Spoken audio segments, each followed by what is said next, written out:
السلام عليكم. بإذن الله التوبيك بتاعنا النهاردة سهل وبسيط ولكنه مهم.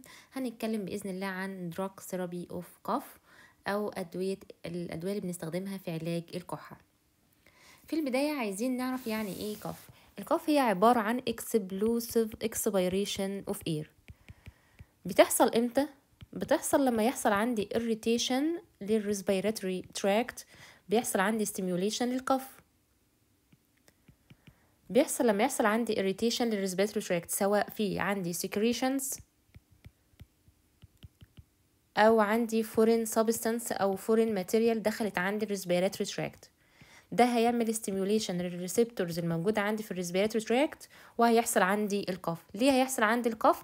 انا عشان محتاجة اعمل clear او اتخلص من الحاجة اللي عاملة لي irritation، فبالتالي بيحصل عندي الكف. يبقى الكف عندي هي عبارة عن ايه؟ protective mechanism. يبقى الكف عندي protective mechanism or protective reflex علشان يحميلي trachobronchial tree او respiratory passage من اي foreign substance او foreign material تدخل عندي جوه التراكت. لما اجي اعالج الكف كتريتمنت، ازاي ابدا العلاج او how to start treatment؟ في البدايه انا عندي treatment of cough بتنقسم لحاجتين، في treatment specific وفي non specific. يعني ايه اللي انا بقوله ده؟ يعني ايه specific و non specific؟ الكوف هي عبارة عن symptom، يعني بيكون وراها disease، يبقى في disease في اللنج هو او في disease في الريسبيراتوري تراكت هو اللي ادى لحدوث المرض. يعني ما هيش في حد ذاتها disease، لا ده هي ايه؟ symptom، ويعتبر من الموست كومن symptoms اللي بيجي يشتكي منها البيشنت عندي في الكلينيك. طيب البيشنت هيشتكي من كف، طب انا هعالج ازاي؟ انا عندي تريتمنت عندي بتنقسم يا اما سبيسيفيك يا اما نون سبيسيفيك. سبيسيفيك بتكون دايركتد تو ذا كوز، يعني انا بعالج الاندرلاينج ديزيز اللي كان سبب في الكحه، وده ذا بيست تريتمنت، احسن حاجه ان انا اعالج السبب. طالما عالجت السبب يبقى الكحه هتنتهي. عندي نون سبيسيفيك ان انا مش هنا بعالج الكف كسيمتوم، يعني مش بعالجها كديزيز، لا، او مش بعالج الاندرلاينج ديزيز، لا ده انا بعالج الكف نفسها. انا عايزه اوقف الكف او عايزه اريح البيشنت عموما من الكحه اللي عنده او سبب الكحه، تمام، اللي عامله له مشكله. طيب اوصل ازاي ان انا للسبيسيفيك تريتمنت اللي انا هعالج بيها؟ هوصل للسبيسيفيك تريتمنت عندي ان انا هسال البيشنت اول سؤال عندي. هساله سؤال ايه؟ الكف موجوده من امتى او بدات امتى الكف؟ ليه؟ انا عايز اعرف الديوريشن، عايز اعرف ايه الديوريشن. طيب من حيث الديوريشن هنقسم الكف لايه بقى؟ ممكن يقول لي الكف عندي موجوده، طب لو قال لي مده كانت اقل من 3 weeks هقول ان الكف هنا هسميها acute كف. طب لو قال الكف عندي موجوده اكتر من 8 اسابيع او اكتر من شهرين، انا هسمي الكف عندي هنا ايه؟ كرونيك. طب ما هو ممكن يقول مدة ما بين الاتنين، يعني ما بين 3 and 8 weeks. لو حصل ده هنسمي في الحالة دي subacute cough. ليه أنا بسأله عن الديوريشن أو عايزة أعرف الديوريشن؟ علشان أنا بناء عليها هوصل للأندرلاين كوز. لو أنا وصلت للأندرلاين كوز هقدر أوصل للسبيسيفيك تريتمنت اللي أنا هستخدمها مع البيشنت عندي. The most common cause للأندرلاين الكف اللي عندي في، لو كانت، هنمشي الأول حاجة لو كانت acute أو أقل من 3 weeks، ايه معظم الأسباب بتكون ايه؟ الانفكشن عندي هي الموست كومن كوز. الانفكشن بقى يا إما في صورة upper respiratory tract، بيحصل عندي upper respiratory tract infection اللي هو الكومن كولد أو البرد فيرال، ممكن يكون عندي sinusitis acute sinusitis أو even bronchitis، بس طبعا acute bronchitis. كل حاجة طالما أقل من 3 أسابيع على طول بيجي في دماغي ممكن يكون السبب عندي infection أو upper respiratory tract infection. في كوزز تانية ممكن تكون سبب وتكون non infection بس بتكون أقل. هو في الواقع بيكون الشخص ده أصلا عنده ديزيز أو عنده مثلا أزمة أو عنده chronic obstructive pulmonary disease، بس حصل فيه إيه بقى؟ هو كان مش بقى controlled، بقى uncontrolled، فحصل exacerbation. لأن اللي عندنا الأزمة أو الCOPD يعتبر من الكرونيك ديزيز، أمراض مزمنة، وبيبقى ماشي على علاج، بس في اوقات معينه ممكن يحصل اكسسربيشن او تبقى انكنترولد. ففي الحاله دي ممكن يكون السيمتوم يزيد عليه ويجي يشتكي لي ايه من كاف. فممكن ده طبعا بعرف من ايه، طبعا باخد طبعا من الهيستوري كويس من البيشنت عندي. تمام. طب لو قال لي لا الكف عندي بقالها اكتر من شهرين، لا انا دلوقتي بروح لكوزز تانية بشك فيها. most common cause بشك ممكن يكون عنده حاجة بنسميها post nasal drip or post nasal discharge. الشخص ده بيكون عنده على طول في discharge بينزل من النوز من الورا، بينزل على respiratory tract او respiratory passage، بيعمل irritation، فدايما يكون عنده قف. بيبقى عندي حاجة زي ما يكون مثلا chronic sinusitis، او دايما بيبقى في allergy او كده inflammation باستمرار، اللي هو بيسبب دايما ايه upper respiratory tract اللي هو cough syndrome، دايما بيبقى عنده cough. ده most common cause. او ممكن الشخص ده يكون عنده bronchial asthma، في حاجة بنسميها cough variant asthma. النوع ده من الأزمة بيكون الكاف هو يعتبر من السيمتومز واضح جدا فيه، فبنسمي النوع ده cough variant asthma. او ممكن الشخص ده يكون عنده chronic obstructive pulmonary disease. طبعا هعرف برضو لازم أسأل الشخص ده سموكر ولا لأ، لان طبعا السموكينج من الاسباب اللي ممكن تعمل عندي مشكله، ويبقى الشخص ده بيجي يشتكي دايما من كف. طيب ممكن يكون الشخص ده عنده كمان ايه زي التي بي، ممكن يجي عندي تي بي او نمونيا، دي برضو من الحاجات اللي ممكن هي سببها انفكشن بس بتبقى كرونيك، ممكن يجي عندي يشتكي لي من الكف. كمان عندي حاجه اللي هي الجيرد او جاسترو اسوجيال ريفلكس ديزيز، اللي هو ارتجاع المريء، كمان ممكن يجي يشتكي لي ان هو عنده كف. كمان ما ننساش ان ممكن الدراجز عندي تكون القف عندي تكون الدراج انديوزد، زي ان احنا اخدناه في الكارديوفاسكولار سيستم، اخدنا الانجيوتنسين كونفرتنج انزيم انهبيتورز موست كومن ان هي كانت بتعمل قف، فلازم اخد، والحاجات دي كلها هتبان من الهيستوري عندي. يبقى هنا الكرونيك عندي لها اسباب واضحه ببدا اتجه لها. طيب لو كان السب اكيوت، موست كومن في السب اكيوت ما بين 3 and 8 weeks هي عاده بتكون حاجه بوست انفكشوس، يعني كانت عندي انفكشن وكانت اكيوت عادي، بس قعدت فتره اطول طويله، لسه الريسبيراتوري تراكت عندي فيه انفلاميشن سورت اوف انفلاميشن، فبالتالي انا لسه عندي القف مستمره فتره اطول من 3 اسابيع ولكنها اقل من 8 اسابيع. طالما انا عرفت الكوزز، طبعا هكمل بقى، انا بيبقى بحط بروفيجنال دايجنوز او انا شاكه حاجات معينه شاكه فيها، هبدا اثناء الفحص بعمل اكزامينيشن، بعمل طبعا لو احتجت انفستيجيشن اطلب شيست اكس راي او اي حاجه طبعا من الهيستوري، طبعا هكلمه واساله عن السموكينج والحاجات دي كلها. خلاص انا وصلت للتشخيص او وصلت الكوز. طالما وصلت الكوز هقدر اوصل للسبيسيفيك تريتمنت اللي بناء عليها هستخدمها وهريح البيشنت عندي. زي مثلا لو انا عرفت ان السبب عندي انفكشن او عندي upper respiratory tract infection، فبالتالي انا هستخدم ايه antibiotic or antiviral drugs على حسب الكوزيتيف ايجنت. طيب انا لو عندي كرونيك عندي مثلا حاجه زي البوست نيزل ديشارج، ممكن اوقات بستخدم حاجه دي كونجستن عشان دي كونجستن دراجز، حاجات للاحتقان، وكمان ممكن استخدم الانتي هيستامينز. طبعا البرونكيال ازمه سوبا دي ممكن استخدم الجا البرونكو دايليتورز. طبعا السموكينج طبعا هو يوقف التدخين. الجيرد طبعا بستخدم الادويه الخاصه بيه او ممكن استخدم بروتون بامب انهبيتورز. طبعا الدراجز لو انا وقفت دراجز الكوف عندي هتنتهي وادي البديل الخاص للدراج. تمام.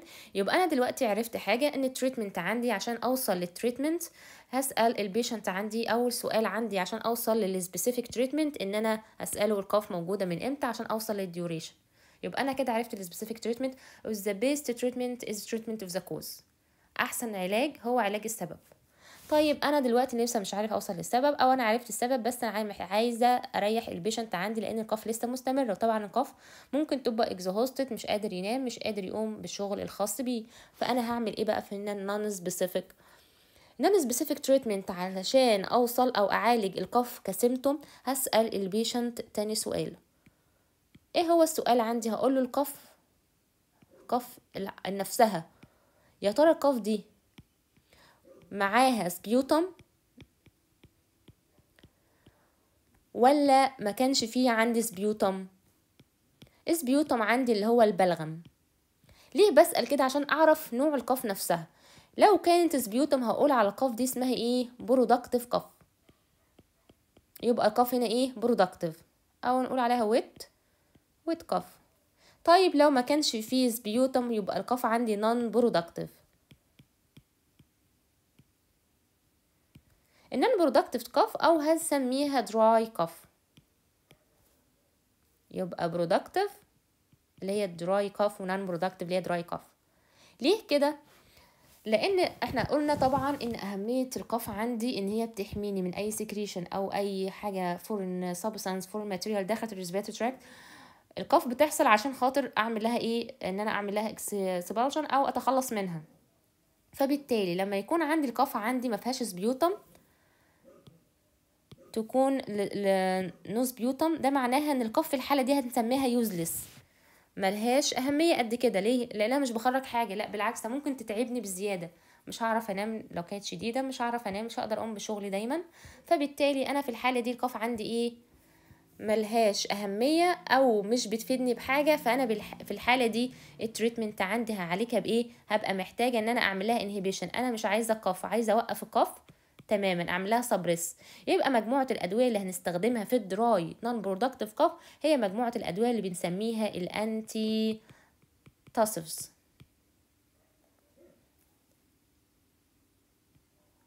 الانتي تاسفز دراجز. الانتي تاسفز دراجز بنستخدمها في علاج النون برودكتيف كاف. طيب البرودكتيف كاف هنا في الحاله دي انا بطلع سبيوتم، يبقى انا محتاجه اوقف القف؟ لا بالعكس، لو انا وقفت القف عندي هيبقى في مشكله، هعمل ريتنشن للسكريشن في اللونج او ريتنشن في الريسبيراتوري تراكت، فده طبعا هيعمل لي مشكله في الفانكشن بعد كده. فانا بالتالي انا بالعكس انا محتاجه اسهل ان انا اتخلص من اي سكريشنز موجوده عندي او اي سبيوتم موجود. فبالتالي مجموعه الادويه اللي انا هستخدمها هنا هي مجموعه من الادويه اللي انا محتاجها علشان اساعد ان انا اخرج السكريشنز عندي او اتخلص من السكريشنز. فبالتالي مجموعه الادويه هنسميها عندنا نوعين، اسمه اكسبكتورانت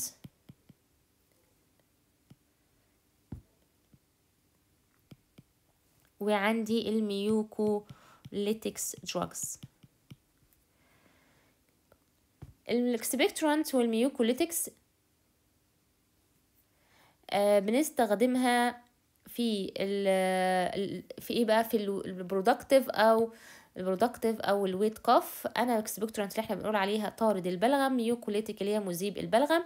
اما في النون برودكتيف بستخدم اللي هي انتي تاسفز. طبعا ممنوع تماما ان انا استخدم الانتي تاسفز في الدراي او في الويت او برودكتيف كاف.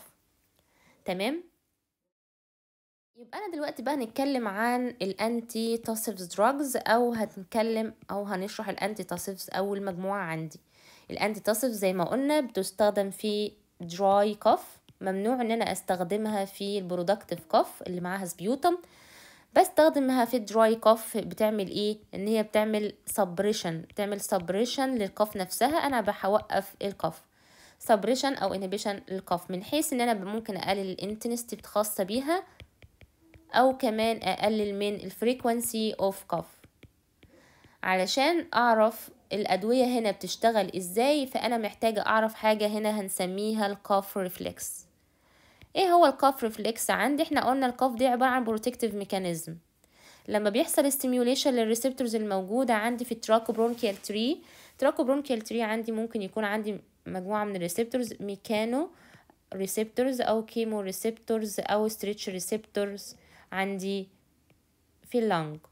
لما بيحصل لها ستيميوليشن باي irritation حصلت عندي، سواء سكريشن او اي فورين سبستانس عندي، بيحصل السنسوري فايبر بتبعت انبوتس هنا اللي هو الكاف سنتر عندي اللي هو موجود عندي في المظله، وبعد كده بيرد عندي هنا عن طريق الموتورز فايبر للريسبيراتوري سيستم، من حيث بقى هيبدأ يحصل كونتراكشن للانتركوستال ماسلز مع الدايفرام والابدومينال ماسل. في الاخر يحصل عندي الكف كميكانيزم للكف تبدأ تشتغل.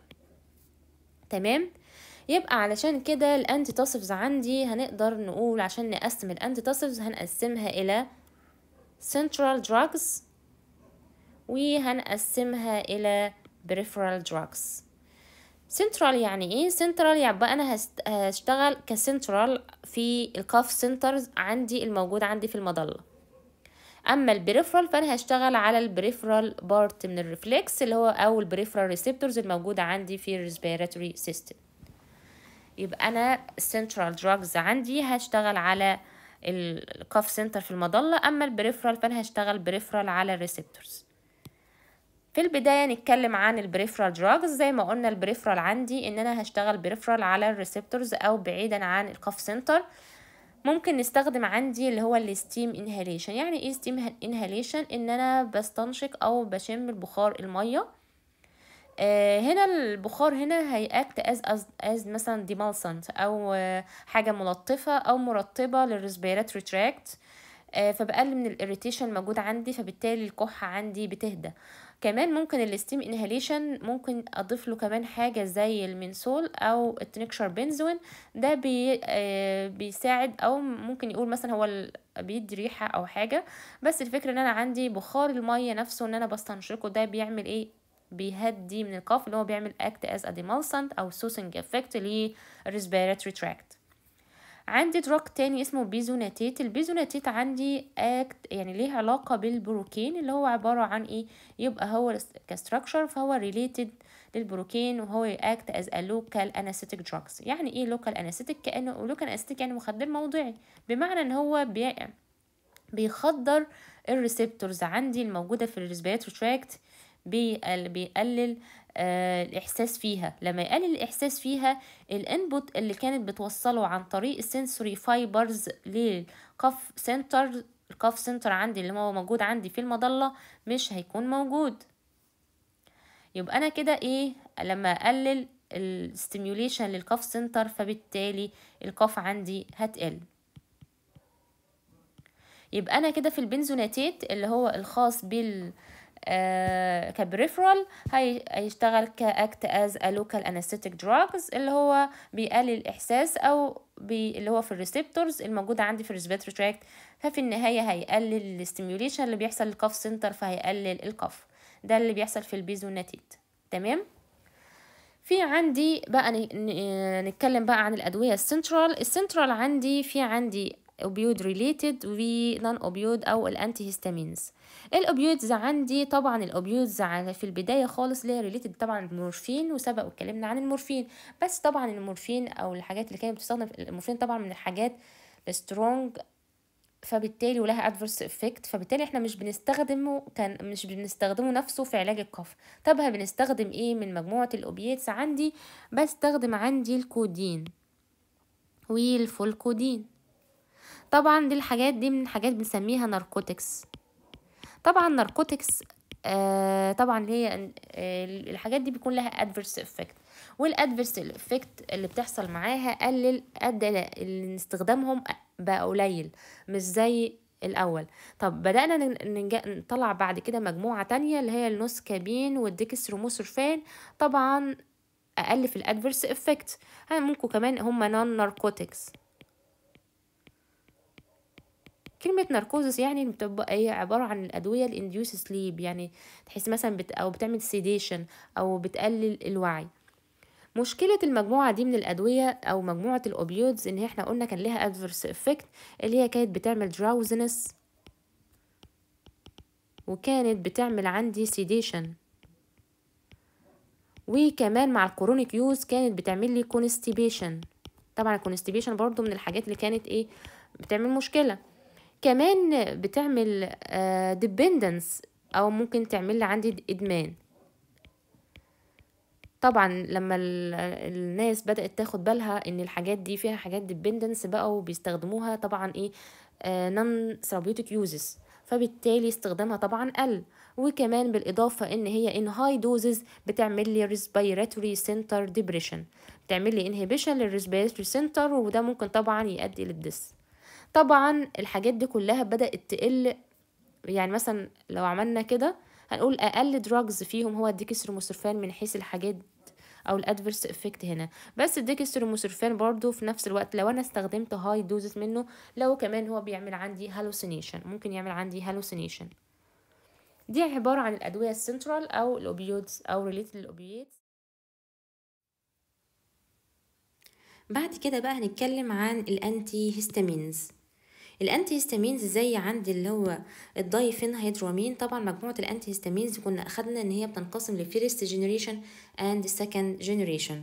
طبعا مجموعه الفيرست جينيريشن كانت لها القدره ان هي كانت بتعدي عند البلاد برين بارير، وكانت بتعمل لي ايه سيديشن. السيديشن نفسه طبعا ليه القدره ان هو ايه السيديشن هينهبت عندي القف او هيقلل عندي من القف. بالاضافه طبعا ان مجموعه الفيرست جينيريشن عندي كان ليها ايه انتي كولينرجيك او اتروبين لايك اكشن. طيب الاتروبين لايك اكشن بيعمل ايه؟ بيعمل دراينس للسكريشن. طب ممكن نقول ان هي حاجه كويسه ان هو بيعمل دراينس للسكريشنز، فبالتالي ممكن يقلل من القف. بس في نفس الوقت لو انا مشكلته لو انا كان عندي برودكتيف قفل، فبالتالي المفروض ان انا ما استخدموش في الحاجه الامراض اللي فيها سبيوتم او برودكتيف قفل، لان هيعمل دراينس للسكريشن، فبالتالي هيخليها سك، فبالتالي مش هقدر اعمل لها ايه اكسبالشن او اتخلص منها. فبالتالي المفروض ان انا ما استخدموش في الحاجات البرودكتيف قف. فمن ضمن ايه فيعتبر كده الفيرست جينيريشن ممكن استخدمهم في علاج القف عندي. هنتكلم عن تاني مجموعة عندنا، مجموعة الاكسبكتورانت دراجز. مجموعة الاكسبكتورانت دراجز عندي زي ما قلنا بستخدمها في علاج البرودكتيف قف. احنا قلنا كلمة اكسبكتورانت يعني أدوية طاردة للبلغم. برودكتيف قف.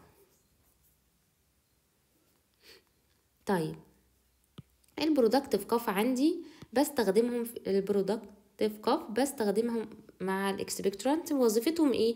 بنزودوا الفوليوم، بتزود الفوليوم او الاماونت اوف سكريشن، او بتزود الووتر بارت، بتزود الووتر كونتنت. لما بزود الووتر في السكريشنز بتبقى طبعا سهل بالنسبه لي ان انا اعمل لها ايزي توكسبل، او اثناء القف ان انا اسهل عليا ان انا اخرجها. يبقى الاكسبكتورانت بزود الووتر علشان اعمل اكسبل، يبقى الاكس يبقى كانها اكسبل السكريشن عن طريق ان انا بزود الووتر كونتنت عندي. زي مين عندي من الادويه الاكسبكتورانت، او هي بتشتغل ازاي اصلا؟ بتشتغل الاكسبكتورانت عندي ان هي بتزود الووتر كونتنت، يا اما دايركت ان هي بتعمل اريتيشن للريسبيراتوري تراكت فبالتالي يزود من السكريشنز الخاصه بيه، يا اما ريفلكس ان هي تعمل اريتيشن للجاستريك سيستم او الجاستريك تراكت، فيبقى ريفلكس بيزيد السكريشن في الريسبيراتوري سيستم. زي مين عندي زي الجوافينيزين، عندي زي البوتاسيوم ايودايد، potassium and sodium citrate or acetate and ammonium chloride. جوافينيزين ده من الحاجات المشهورة وبيعمل لي gastric irritation. لما بيعمل gastric irritation بيزيد عندي من الريسبيراتوري سكريشن.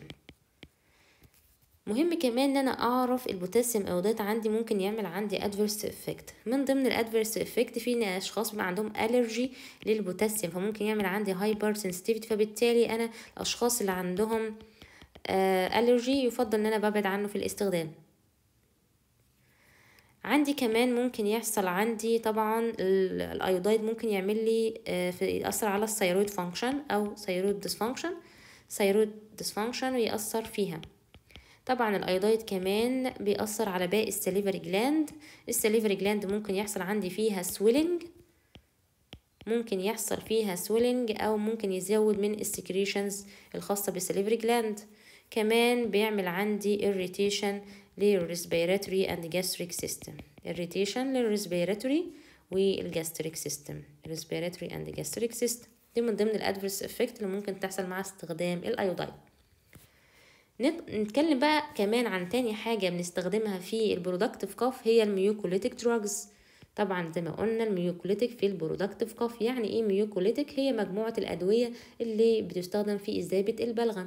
ميوكوليتيك يعني مذيب للبلغم، يعني بقلل من الفيسكوزيتي الخاصة بالبلغم.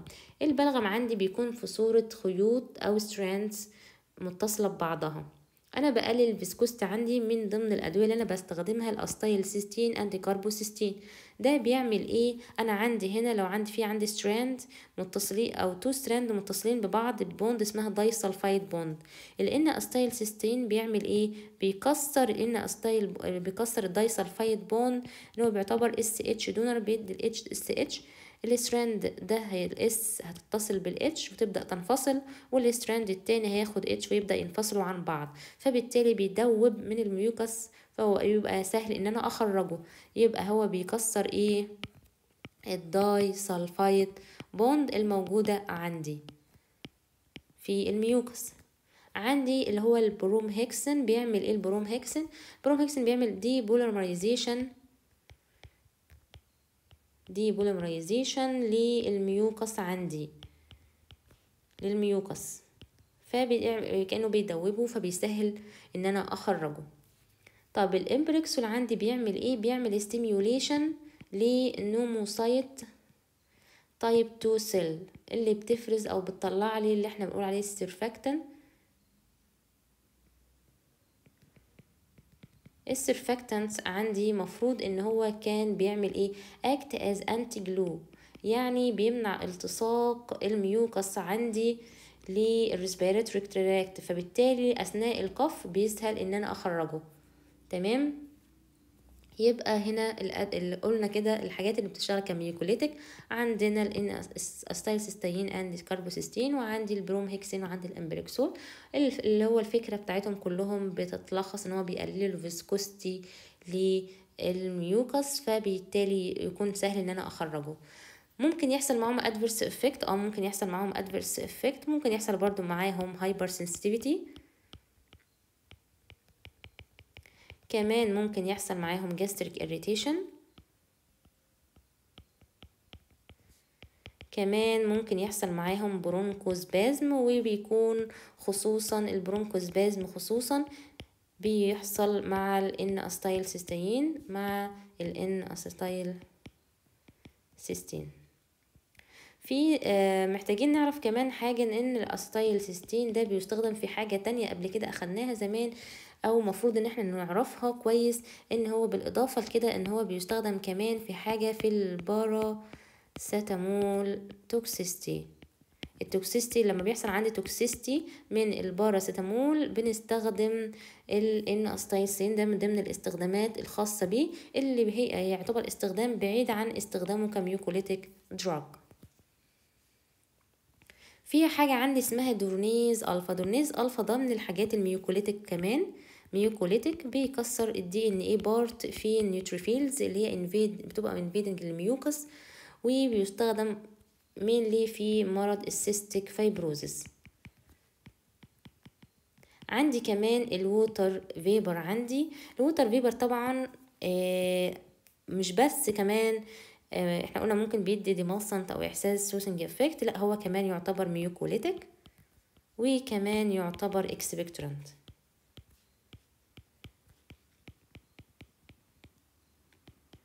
طبعا لما يكون عندي قف مودريت للسيفير برجع للحاجات السنترال او الاوبيود والحاجات اللي بتشتغل سنترال. اما لو عندي قف مايلد او بسيطه ممكن بستخدم الحاجات الاكت بريفرال اللي هو زي البنزونيتات او الستيم انهاليشن.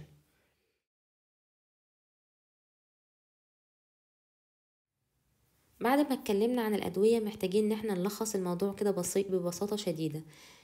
جالي بيشنت اشتكى من قف، فانا هساله اول سؤال القف موجوده من امتى عشان اوصل للديوريشن، وهساله حاجه تانية عشان اوصل لنوع القف، فانا هساله عن السكريشنز موجوده ولا لا، او السبيوتم موجود ولا لا. لو الديوريشن عندي قال لي كانت اقل من 3 weeks يبقى القف عندي كانت acute. لو قال لي ما بين 3 and 8 weeks يبقى القف عندي كانت sub acute. لو قال لي ان القف عندي كانت اكتر من 8 weeks يبقى كانت كورونيك كف. طبعا كل حاجة من الانواع دي لها اسباب.